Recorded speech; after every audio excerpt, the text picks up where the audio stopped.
Friends, I want you to picture something with me. Imagine a woman, let's call her Margaret, a 71-year-old retired school teacher from a small town in Ohio. She's a representative example, not a real patient, but her story is one I could tell 100 times over. One morning, Margaret notices her wedding ring feels tight, the one she's worn for 48 years. Climbing the stairs to fetch the laundry leaves her strangely winded, resting halfway up like she never used to. And there's a tiredness in her bones that a full night's sleep just doesn't touch. Any one of these, on its own, is easy to wave away. I'm just getting older, she tells herself. But together, these can be the heart quietly asking for help. And that quiet ask is exactly what I want to talk about today. I'm Dr. Ellen Hart, a health educator, and here on Bright Health After 60, my job is to help you understand your body so you can ask better questions. What I share is educational information only. It is not a substitute for advice from your own doctor. And please, always talk to your doctor or pharmacist before changing anything about your care. Today, I'm going to walk you through 6 early signs of heart failure that older adults so often mistake for normal aging. Stay with me all the way through, because number 5 is the one most people brush off completely.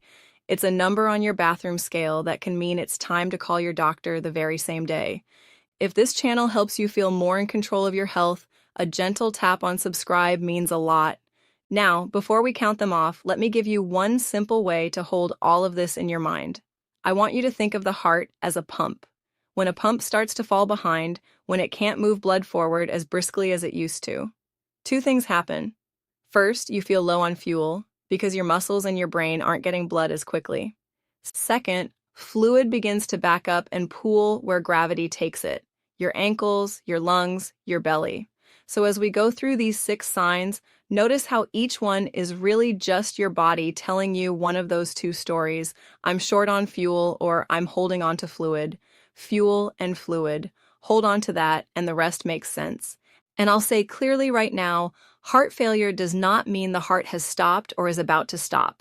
It means it needs support, and many people live full, active years once it's recognized and managed with their doctor. Number 1, breathlessness during light activity or when you lie down flat. Think of Robert, a 68-year-old who used to walk his dog around the block without a second thought and now finds himself pausing to catch his breath at the corner. Here's what's happening in the body. When the heart can't keep up, fluid backs up into the lungs. Doctors call this congestion, which simply means the lungs are a little waterlogged.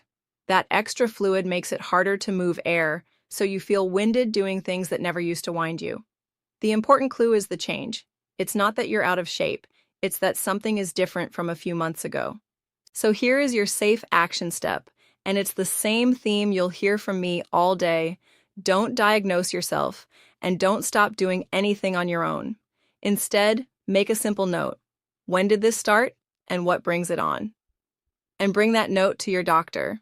That one observation can tell them a great deal. Now, breathlessness is the sign people expect, but the next one shows up somewhere you might not think to look. Number 2, swelling in the ankles, the feet, and the lower legs. This is the fluid story again, plain as day. When the pump falls behind, blood and fluid pool in the lowest parts of the body, and by evening your socks leave deep rings around your ankles, or your shoes feel snug in a way they didn't at breakfast. Doctors call this edema. That simply means a buildup of fluid in the tissues.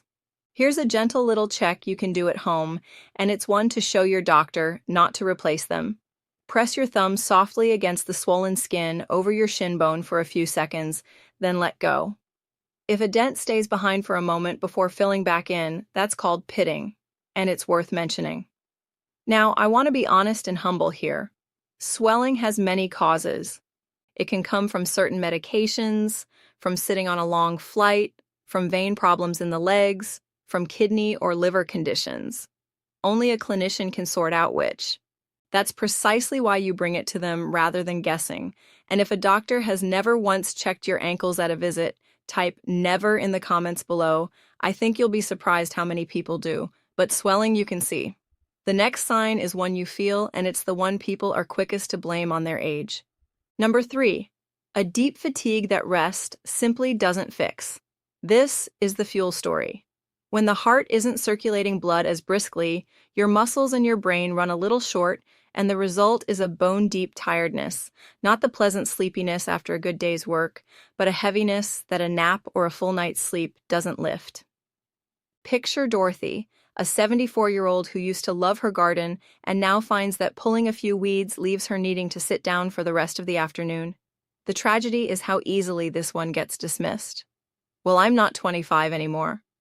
And of course, our energy does change gently as we age. That's real. But there's a difference between slowing down a little and feeling wiped out by ordinary tasks you handled easily last year. So here's your safe step. Don't write it off, and don't reach for anything to boost your energy on your own. Just tell your doctor plainly, "I'm more tired than I should be, and it started around such and such a time." Let them look into it. Fatigue has many innocent causes too, from thyroid to anemia to sleep, but your heart deserves to be on that list. Now, speaking of sleep, the next sign shows up right there in your own bed at night. Number 4, needing more and more pillows just to breathe comfortably when you lie down. This one has a name doctors use, orthopnea, and it simply means shortness of breath that comes on when you're lying flat and eases when you sit up. Here's why it happens, and it ties right back to our fluid story. When you lie down, fluid that had settled in your legs during the day redistributes and moves toward your lungs, and if the heart is already struggling to keep up, your lungs feel that extra load. So people find themselves propping up on 2 pillows, then 3, and some wake in the night suddenly short of breath, needing to sit on the edge of the bed or stand by an open window to feel right again. That nighttime gasping even has its own name in medicine, but you don't need the name, you just need to notice the pattern. The safe action step: count your pillows and tell your doctor if the number has crept up, or if you're waking at night fighting for air. That's a specific, valuable clue, the kind that helps a good doctor connect the dots quickly. And that brings us to the one I asked you to wait for. Number 5, this is the number 5 I told you about at the start. Rapid weight gain over just a day or a few days. Now here's the part that surprises people, so let me say it slowly. This is not the gradual weight that creeps on over months from what we eat. This is fast, and it is fluid, not fat. When the heart falls behind, the body holds onto water and salt, and that fluid has real weight. The signs the major heart organizations point to are these: a gain of about 2 to 3 pounds in a single day, or roughly 5 pounds in a week. That kind of jump that quickly is your body holding water, and it can be an early signal that heart failure is worsening before you even feel much worse. This is why cardiologists so often ask their patients to do one simple thing: weigh yourself at the same time every morning, after using the bathroom, before eating, in similar clothing, and write it down. It is one of the most useful, low-cost habits in all of heart care. And here is the safe, specific guidance, straight from mainstream heart guidance. If you see that sudden jump, 2 to 3 pounds overnight, or about 5 in a week, that is a reason to call your doctor's office promptly, often the same day, not to change your own medication, not to stop your water pill or double it on your own. Please never do that. Simply to call and say, "My weight jumped and I want to know what to do." That phone call is the whole point of the daily weigh-in. It lets your doctor catch a problem early while it's small and manageable. This is the sign hiding in plain sight on a bathroom scale most people already own. And there's one more cluster of signs that rounds out the picture. Number 6, a persistent cough or wheeze, sometimes with a little frothy or pink-tinged phlegm, and often alongside a quietly shrinking appetite. The cough and wheeze are, you guessed it, the fluid story once more, that congestion in the lungs making itself heard. And the appetite piece surprises folks. When fluid backs up around the stomach and liver, you can feel full quickly or a bit nauseated, and food just loses its appeal. Now, a cough has 100 causes. A lingering cold, allergies, even some blood pressure medicines can cause a dry cough, which is exactly the kind of thing you'd ask your pharmacist about rather than stopping the pill yourself. So on its own, a cough means little. But remember our whole theme today. It's the cluster that matters. One sign alone is easy to explain away.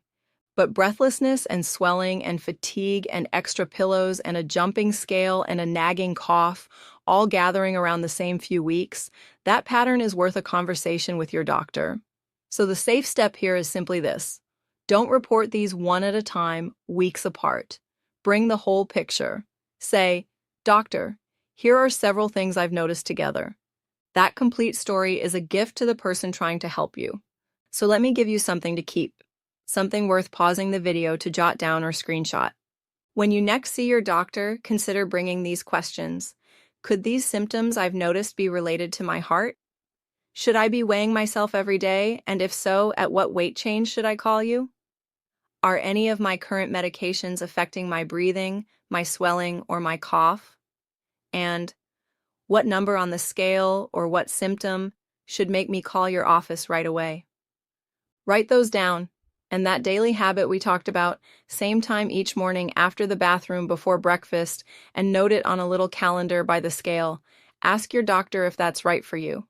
None of this replaces your medical care. All of it helps you walk in as an informed partner, and a good doctor will welcome every one of these questions.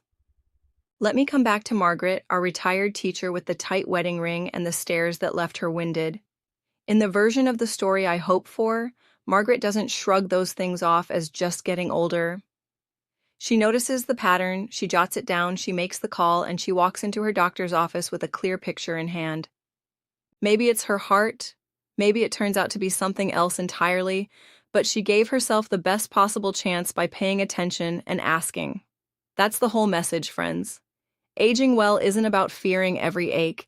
It's about knowing your body well enough to tell the ordinary from the important and staying firmly in the driver's seat of your own care. Your heart works quietly for you every single second of your life.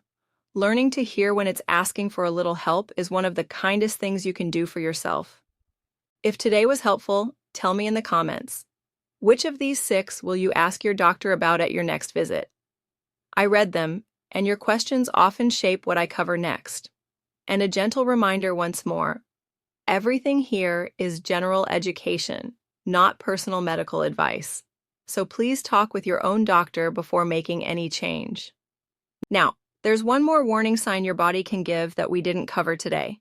The surprising things your fingertips and fingernails can reveal about your circulation and your heart. I explain exactly what to look for in the video on your screen right now. Go watch that one next, and I'll see you there, friends.